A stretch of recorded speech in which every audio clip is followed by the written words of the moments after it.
Greetings and welcome to Shadow Star. I am the 10 Renegade Richard and this is Star Trek Online and a Starship review. So, welcome Starfleet commanders, captains, engineers. Those at the back from the Temple agents and I see you in black. Welcome aboard the yacht that will take you to the ship in question for this review video. This will be the stats and capabilities review video for this new fine vessel. Those of you who have a retro taste, do not worry. She has a more old school look available in her design lineage, and if you wish you can have her in that style. Yes, the old class is being remanufactured. We will also be witnessing the old class in combat later.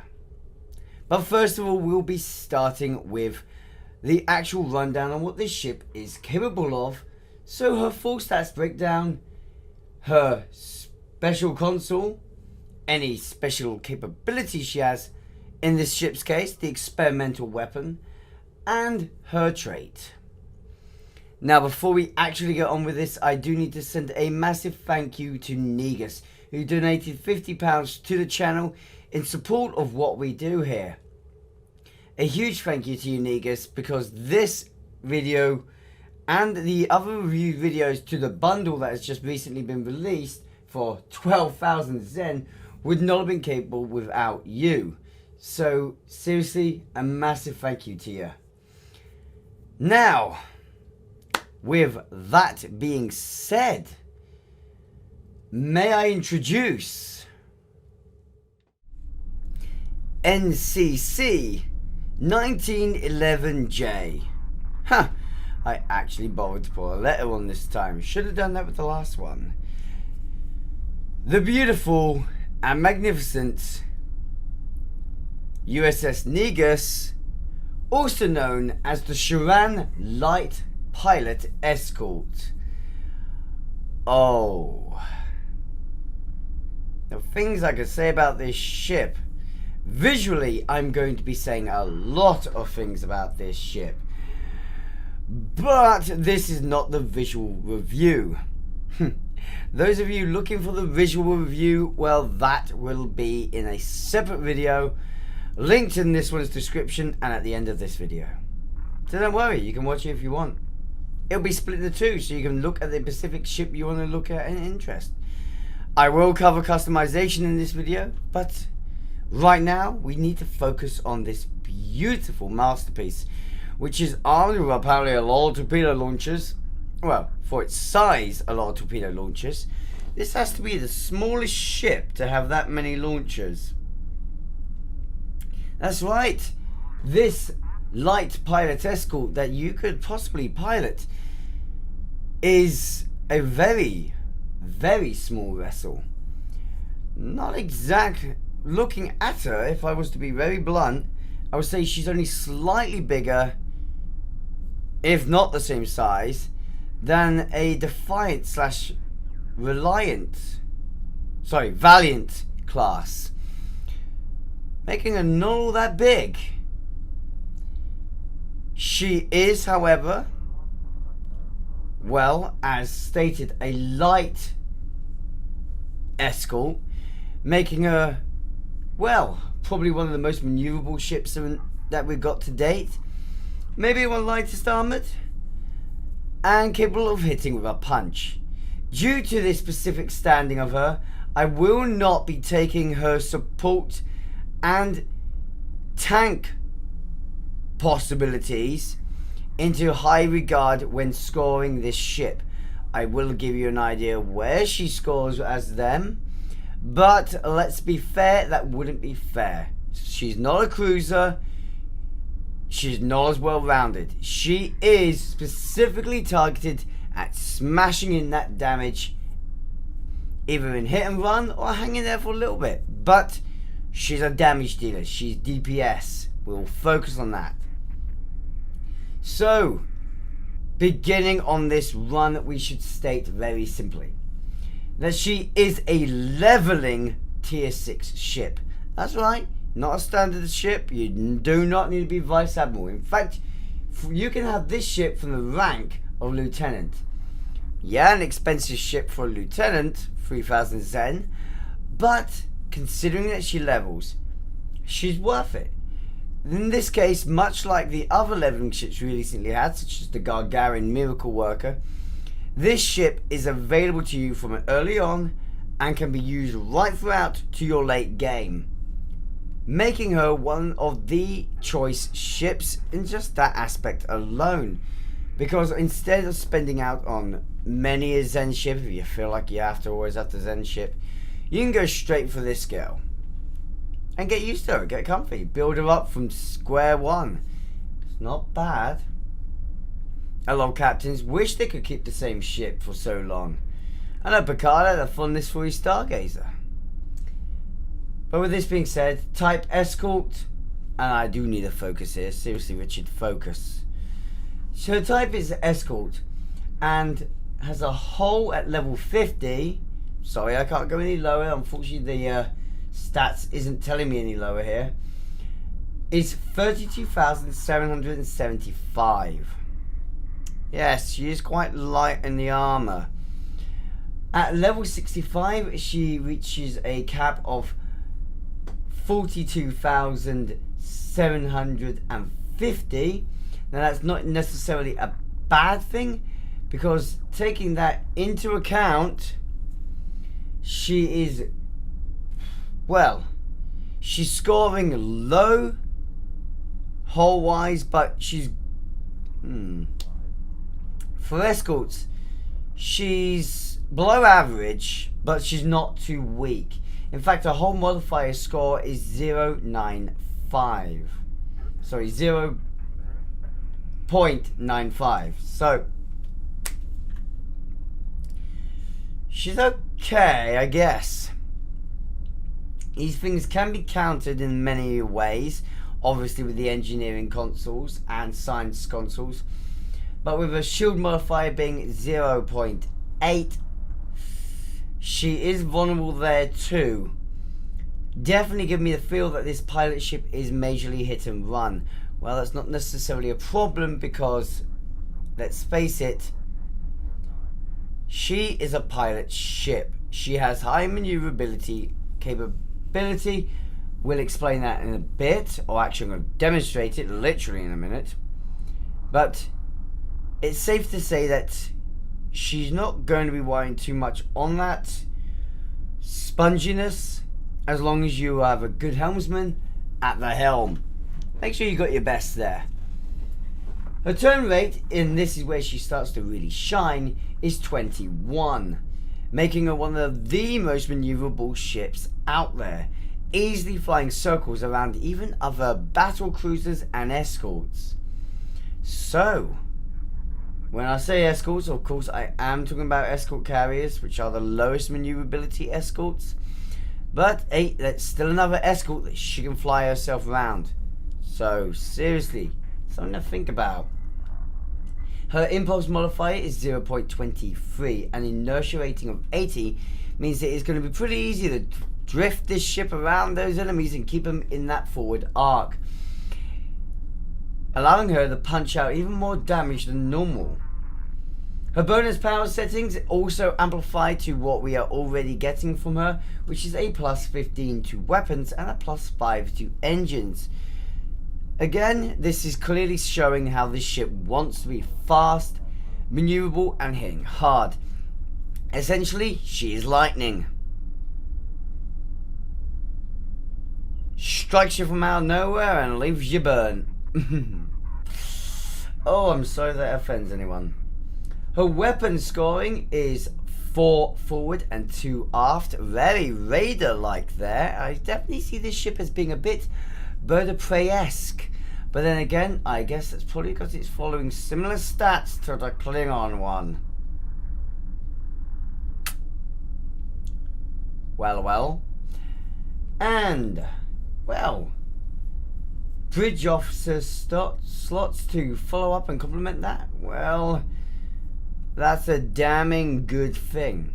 Now, I should also add before we get on the bridge officers that this ship does have a type-specific slot, aka the experimental weapon slot. You also get a special experimental weapon with this ship, so that is, I was about to say good, but it's good if you're fighting me and my little stunt that I pull with tri-cobalts, but if you're a DPS player, bearing in mind this is a DPS ship, no, it's not for you. It will not be an experimental weapon for you, but we'll look at it in a bit. She has 2 device slots, so very escort-esque, and her bridge officers, which is again very Bird of Prey-esque coming on here. Well, let's start with the obvious one. What do you think a commander slot is? Yes, it's tactical.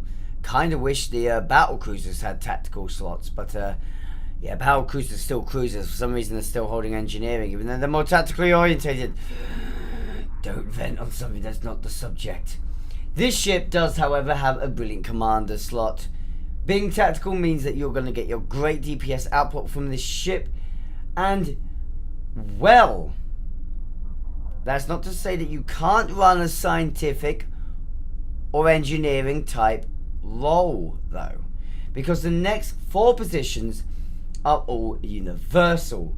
Now, before I get onto that, a little tip that this ship does have 2 pilot positions, and the commander tactical is one of those pilots. The next pilot position of note is a lieutenant universal pilot position. From that point onwards, you have your 2 lieutenant commander universals and a 1 ensign universal, giving the ship the ability to have a great deal of output. Those 2 lieutenant commander universals could easily be both engineering or science, giving you great opportunity there to take on more support roles and semi-tank. And with the right versatility and position there, you can go with hybrid roles, such as your drain and DPS, or your support DPS roles, such as iFly, giving you great versatility and choice there. Overall, not bad in the bridge officer positions. I see why Birds of Prey love them so much. And with 5 bridge officer positions in total, you have got quite the punch to be given. Now down to consoles, and this is following exactly what I was expecting, and I'm glad to see it on the ship. 4 tactical, 3 engineering, 3 science. This is great for this ship because although I know DPS wise and pilot wise you're probably hoping with that with the 4 forward 2 aft weapons that you'd be having 5 tactical positions. Having 3 engineering, 3 science and only 4 tactical means that this ship can now counter orientate herself. Cannon builds, you're losing no power. You've got enough science to help you out, and you've got way more than enough tactical positions to make a good cannon build of this ship. In fact, I do believe this ship makes an amazing cannon build. Makes an amazing torpedo boat build as well, but I'm not trying to focus on those blooming torpedo launchers. With that being said, she does have the right science and engineering availability to make support roles, to go with tankish roles, but please bearing in mind that this ship is not orientated towards that and is going to be difficult to keep alive in those positions. However, science users, you may still want to keep this ship in mind. I'm sorry, tanks, time to drop back. Engineer support, keep your focus here still. The trait is of good note to you. Before we get onto this subject, let's bring up the pilot maneuver positions. Well, those of you who don't know what the pilot maneuver is, a great demonstration is to simply roll with it. That's right, she can bounce about with the best of them. Her great pilot maneuvers gives you an additional emergency thrust that you can use at any time in 4 directions, allowing you to quickly avoid trouble. Or even back up and keep the enemy in your forward arc. It's not bad. Though with this ship's standard pathing, I will honestly say you will more often than not be using that maneuver to get yourself out of harm's way. Admiralty wise, you can see this ship as a 58 tactical, 26 science, and 28 engineering. Honestly, with this ship, I would have reversed the engineering and the science purely because this ship does not do engineering well. But hey, what do I know? This ship is still pretty tough, and she is definitely going to whack a punch. Though, very glass cannon, careful for the chips in the armor. She will go down fast if you're not careful. Dropping a note and bringing, excuse me, their inventory. You can sod off, please. Dropping a note, we'll get on to the major subject at hand here. The reason why I think at 3,000 Zen, this ship is well worth getting, and if you have the 12,000 Zen, seriously go for it.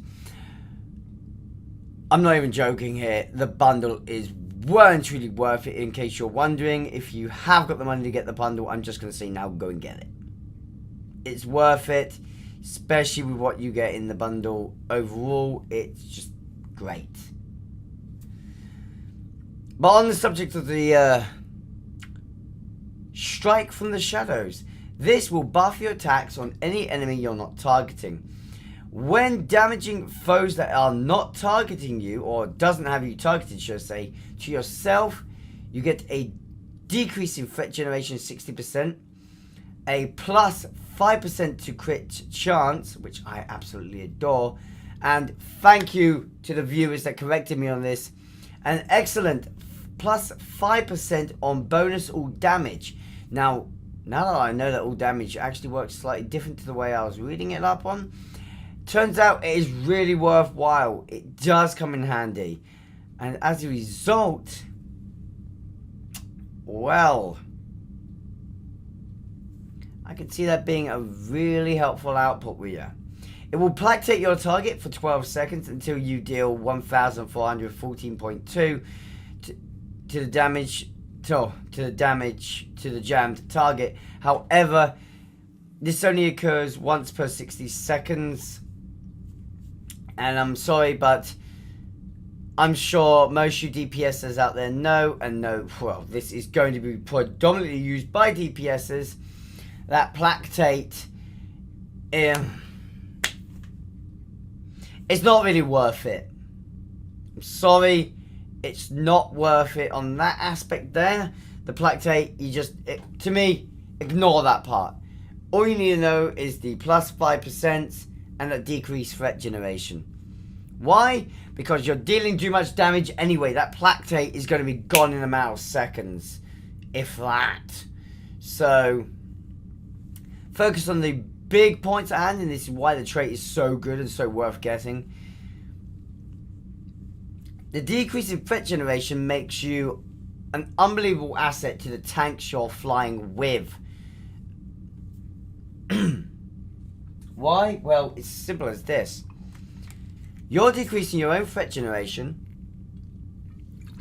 so the tanks don't have to generate as much threat. Support players, again for you, decreasing your threat generation means the tanks don't have to generate as much threat. So, and your support role, you can keep that tank healed and not worry about being fired upon. Great for you healers out there. It also means you can start firing more. Hey, not bad. Every little bit of damage helps. So if you can have every ship engaging in the fight, that's brilliant. Well, overall say there, I've got to give that trait 10 out of 10. Strong trait to get. 9 out of 10 if you consider the fact that that placate is kind of pointless. But hey ho. On to a certain weaker subject here. We have the Hypercharged field projector. This point defense damage, or this point defense electrical damage of a 360-degree arc with plus 200 accuracy rating sounds great. It's not going to miss pretty much. Oh, the miss chance is very low. But unfortunately, to the nearest target, dealing 1,442.8 electrical damage, dealing 2,885.6 DPS. So yes, this weapon fires around twice a second. With 100% shield penetration, decreasing drastically with distance. Although this sounds great, the point there is nearest target. Now, it's good that this fires twice a second. It means it's very likely to hit those incoming heavy plasma torpedoes and tricobalt devices that threaten to destroy a ship like this in a singular shot. Trust me, I use that stunt so often. All you need to do is launch a heavy tricobalt, jump to a different side of the enemy ship. In a typical PvP, that snaps the camera to where you are, possibly, very likely, causing your opponent not to notice the incoming device and causing a one-shot kill on them due to a lack of defense. Well,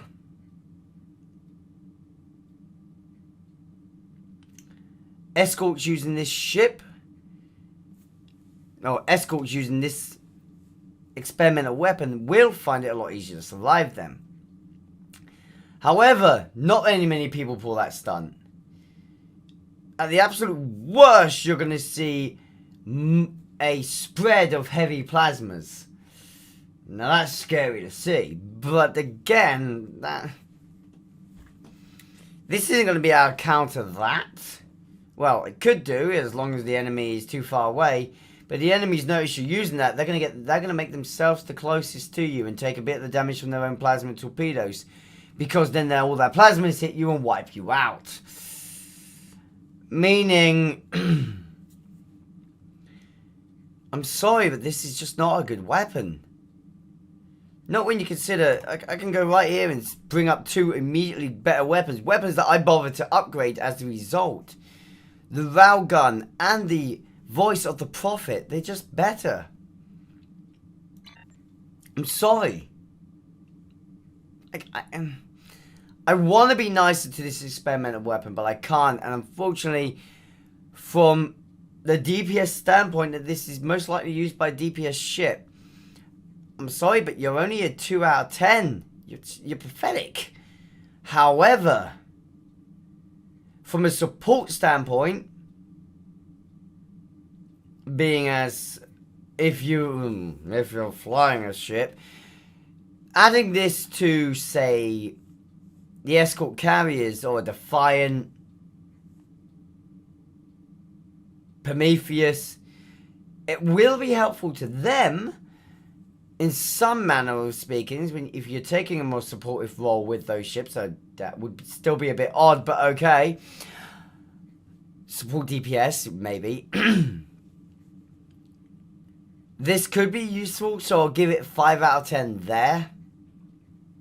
But it's got a limited use, and I don't know, comment section below if you want to correct me, feel free. I can't view this weapon very highly, however. Back to a better subject at hand and a bit more positivity. Let's do it. Oh, yes. Now, a little bit of explaining first. I've said it a few times, I'm a support DPS player. Support DPS players standardly take on 2 roles. For those that don't know, this would be take on the capital ship, the flagship, the strongest ship in the fight. So, support DPS flying with the other DPS escorts. You'd see the DPS escorts are just taking out everyone. But they're vulnerable to that hard-hitting target. The Folian Dreadnought. The Terran Dreadnought. Jemadar Heavy Battle Cruiser.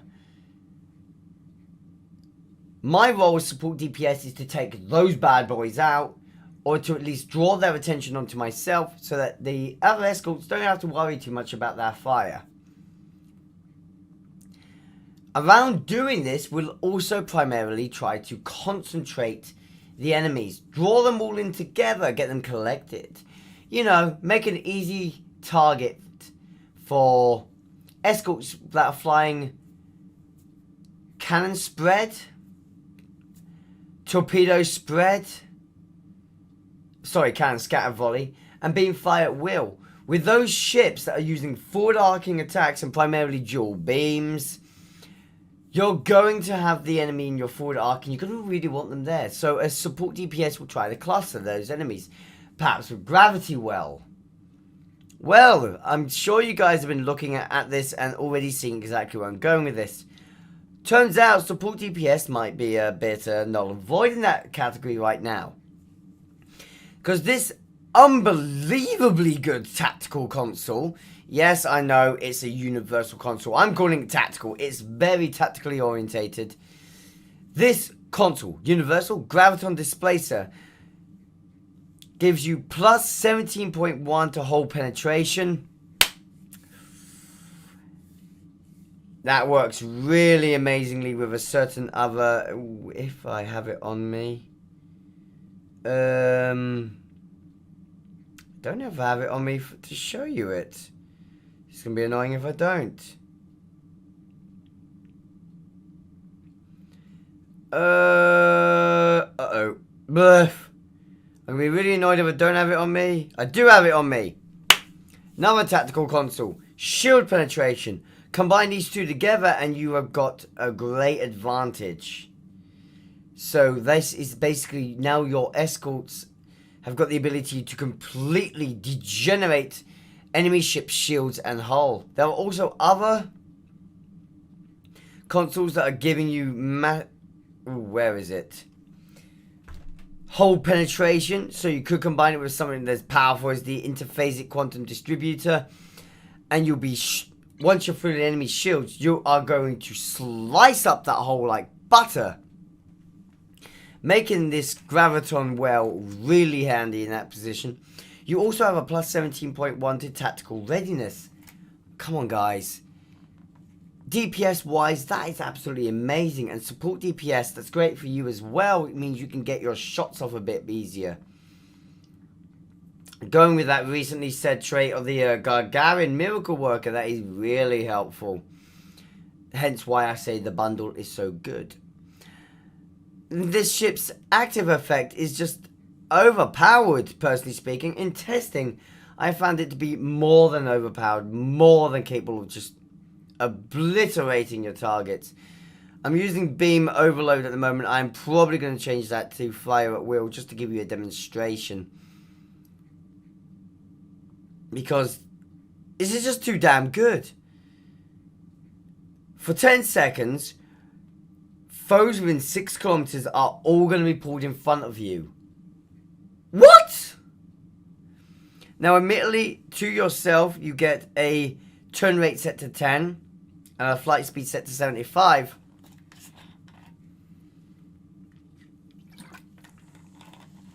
But I'm sorry. Set to 10, that's an increase for Dreadnought cruisers. And this is a universal console that can be used on anyone. Oh. So ships with a turn rate of less than 10, and you've just found a way to increase it. It does work, I've tested it. Flight speed again, this is another one that you can increase, but will decrease your escorts. Not necessarily a bad thing, because despite them being decreases, they act first and then all your buffs go on top. So if you have a turn rate boosting RCS devices and say combat engine, you can still increase it from 10, giving you plenty of maneuverability. And this well, this gravitational displacement well that you create in front of your ship, well, that's going to deal 419.9 kinetic damage per second, ignoring shields. Seriously, guys, come on. What more do you need to hear? This console is so good. So good. Strong 10 out of 10 for me. Holding 10 out of 10. So this is the first ship that I've ever given the trait and the console 10 out of 10 to. It is absolutely magnificent there. I get why the experimental weapon isn't so great. Excuse me, I have a dry throat. But with that being said, I'm sure you guys have caught on to where I'm going with this by now. This magnificent ship, well, there's just no two ways around it, guys. She is a prodigy among the DPS ships. This ship, DPS wise, I'm going to score her due to her lack of aft weapon or extra forward weapon and reduced console. Yes, I am going to hit it with because of the reduced tactical console, even though I did defend it. She has got good bridge officer positions, and everything else there, DPS wise, is brilliant. So she will get a 9 out of 10 from me. So you'll score 10 out of 10.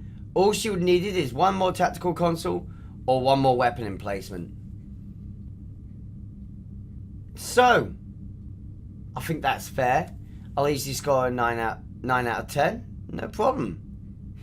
9.5 out of 10. Let's be fair on her. I'm being a little bit harsh. She's done spectacularly here. Okay, so the roles aren't very important, but I will rank support and tank here. I'm not going to go into the hybrid like support DPS. Support DPS, she can do it really well. You're probably going to get a balancing level here when I say this. As a support ship, she scores a...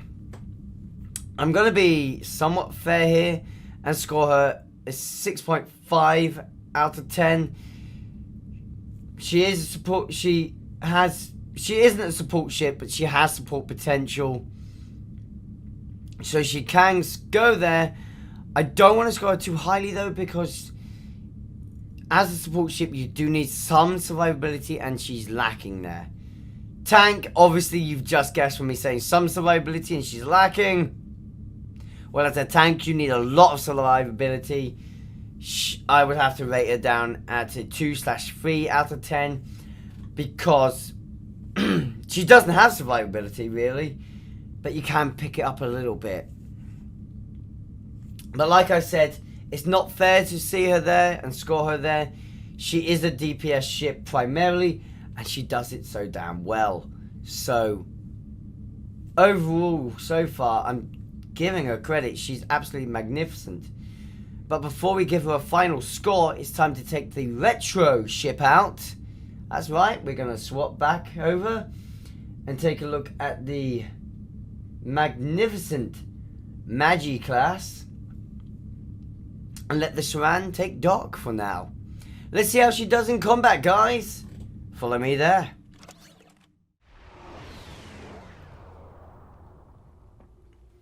Here comes the fun, here comes the fun. Right. 3 Hadikis this time, you poor buggers. Look at the beautiful MAGEE class. Well, hope you don't mind. I have the Discovery visual on her. Well, let's take her in. We're going to fly again with balanced weapon power. It's how I prefer to fly when I do these tests. No, we're not. Actually, it might be worthwhile reversing. Oh, where's my beam and cannon gone? Oh, we're seeing how much punishment she can take right now, aren't we? You know what? I think I didn't give her enough credit.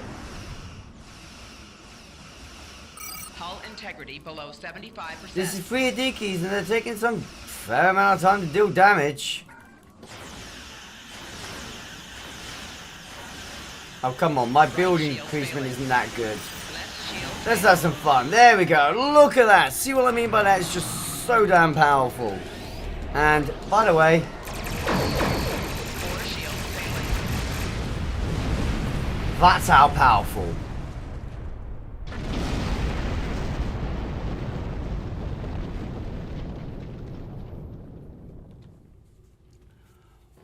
Okay. Well. That's one way to concentrate fire. You, quite healed up there yet? Let's go. Next poor bugger. Oh, our next poor prey is... Speaking of the heavies, it's a heavy escort.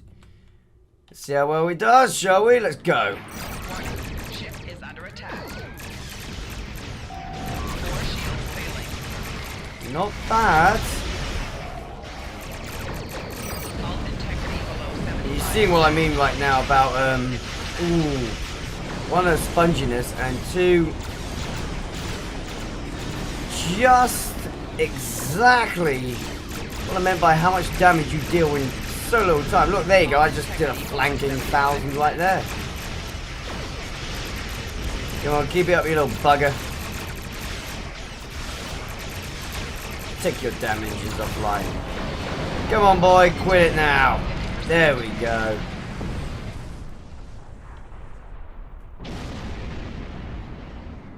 For my build, that took a little bit longer than I had hoped, but was about the time I was expecting. Oh, that one in front does not look like it's going to be fun. But we're going in on you on high power now, so... Shall we demonstrate true terror to the Dominion? Yeah, I think we should. We can proc all our abilities off. We look like we're a bit far up, but we're really not. Hello. Okay. Holy waka.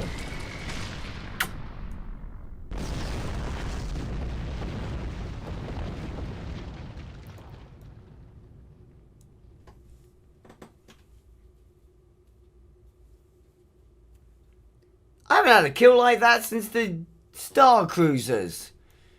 Yeah, the DPS Titans. Am I feeling alright?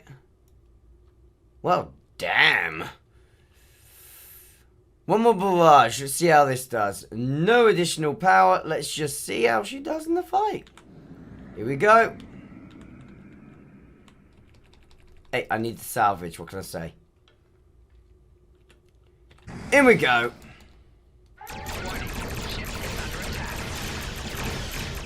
I'm not going to give her any surreal support right now. We're just going to pilot her the way she needs to be piloted and watch her take the enemies down. Get some effective use out of the point defense weapon right now. This is where it is good, and that is when you keep your main target close to you, but you've got to try and keep your main target as your closest one. Keep that up, like I'm doing right now, which is typically hard to do, and keep the enemy in front of you, and you'll find that you deal amazing amounts of damage, but much like that. The problem is, if you don't go for that, well, the experimental weapon ain't all that strong.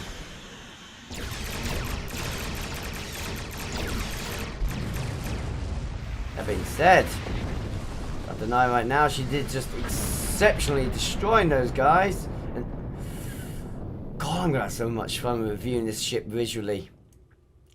She's effective.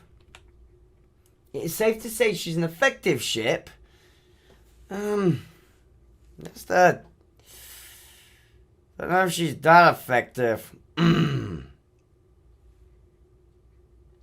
Viewpoints, guys. Viewpoints. How do you view and score this ship with that? Well, in that combat situation scenario, I'm gonna have to give her. Yeah, I'm gonna give her, DPS wise, I will definitely give her a 9 out of 10. I am not the best example of DPS. Safe to say, I'm far from endgame. She still did pretty damn good. Yeah, I'm going to give her 9 out of 10 DPS wise. She has a lot of potential to her. Let's get ourselves back to dock. And when I say back to dock, I mean back to the Sol system. Time to look at customization, I guess. So, by now, we all know how this standardly goes. These ships, you don't get much customization. Well, I just realized I've made a big boo-boo. I left my skin on. I'm so sorry, guys. Let's unequip that. And there we have it. Oh, straight up MAGEE showing up here. So, there are the two skin templates you get. The MAGEE and the SHRAN. Albeit, they're very different aesthetics. However, you do get to swap them about. Of course, customization was never going to be very high with this ship. Let's be honest here. Come on. You've only got two templates because they're giving us two ships. The current generation of MAGEE and the SHRAN class, and the MAGEE itself, the old school style. Both are very similar yet very different styles.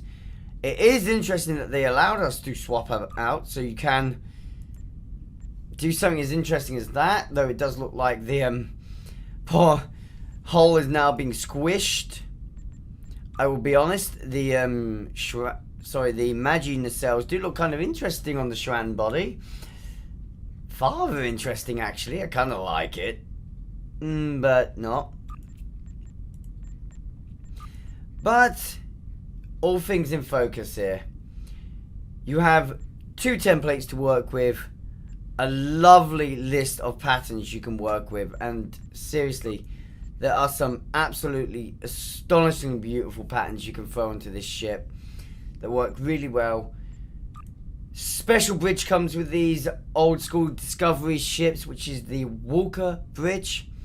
Yes, although the Walker Bridge doesn't really suit this ship, slash the Gagarin, slash the Nimitz.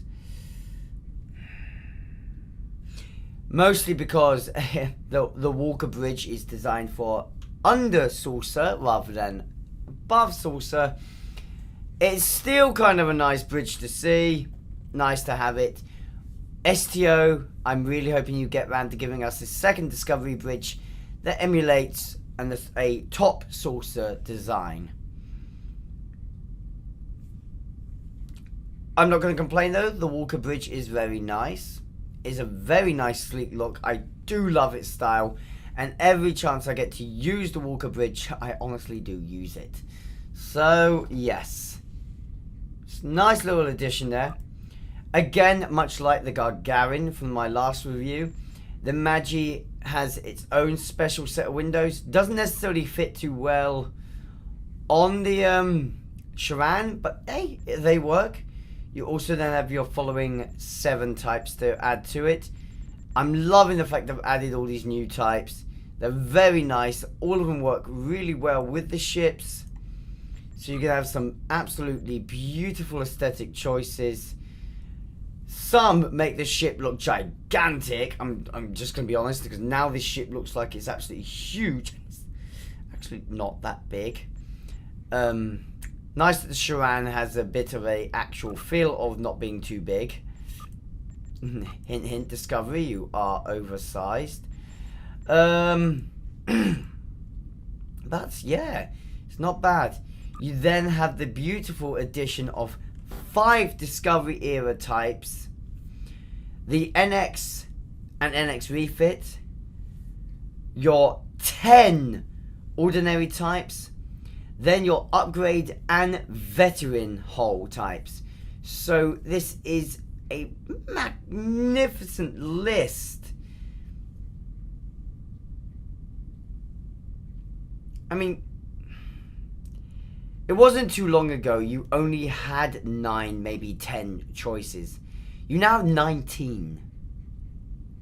And that's not including shield visuals. Including shield visuals, you're up to 30 odd, I think. Oh, it's getting close. This ship can look absolutely amazing from almost any way you want to do customizing wise. So, hell yeah. I'm so happy to see that. It is safe to say from my own viewpoint that you have got plenty of customization choice for what they could actually do with this ship. Let's play fair.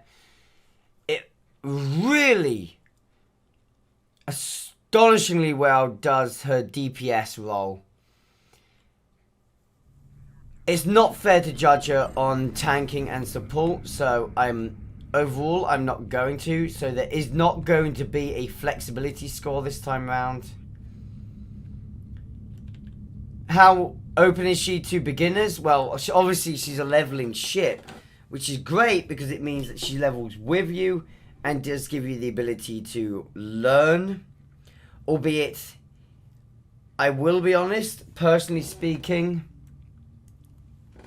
if you want to get a ship like this and learn, it's probably better to start off with the Defiant, the Apollo, the Gladius, and the Thunderchild, since they will teach you a little bit better into the DPS role than this ship will, just because she is rather spongy, and I think the only ship that she is equal to out of those lower ships is the Gladius.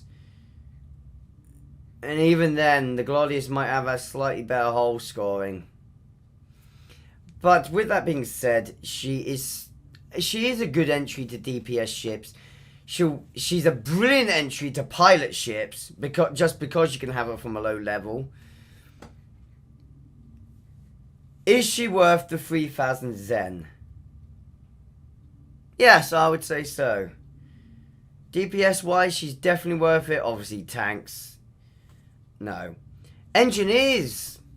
Yeah, I'd say she's worth it to you. You can make a good engineering DPS ship out of her. Science characters. Yeah. Okay. Yep. You can make a good DPS and support ship out of that as a science character. So yeah, she's worth the 3,000. And DPS. Yeah. Does she make the bundle worth it? Well, obviously, I've been saying the bundle's worth it. So yes, obviously she does. If you guys can afford the bundle to get her, then seriously consider getting the bundle. She works amazingly well with the Gargaran's trait. So that's another good point to take. And it's safe to say that I do advise this ship. Out of her and the Gargaran, I advise the Gargaran more. But I would say, quite easily, I score her a 9 out of 10 overall. And I do recommend her to DPS pilots and captains. I'm not going to say strongly, because she's a bit weak in her certain ability to take damage. And that's from my own point of view, that I do like a ship that can take some damage. Hence me liking the Defiant quite a bit, and absolutely adoring the Elita, and being more of someone who flies the Arbiter. Yeah, I prefer battle cruisers. I like to take her some damage. She's a good ship, guys. If you can afford to get her, I would go out of your way and get her. But with that being said, first of all, I'd like to thank you for watching towards the end. The support you've given me by doing so is greatly appreciated. Seriously, it gets my videos out there by you doing so thank you. What are your thoughts and opinions on this ship? I really want to hear this, because it will help me when I get around to doing a second look. So seriously, comment section below, let me know what you think. And if you have enjoyed what I do, then please consider subscribing and ringing that notification bell, as that will keep you up to date on all future videos.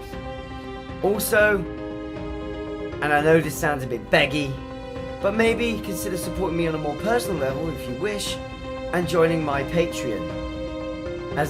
As you can donate from as little as $1 a month, you're still getting some little benefits from there. It is more of a thank you at that point, I will admit. And you help this channel grow towards what it wants to be. A channel supported by the viewers that doesn't worry about the damn AdSense. So, with that being said, thank you. And remember, live long and prosper. Helm, we're gonna have some fun. Take her out. See you next time.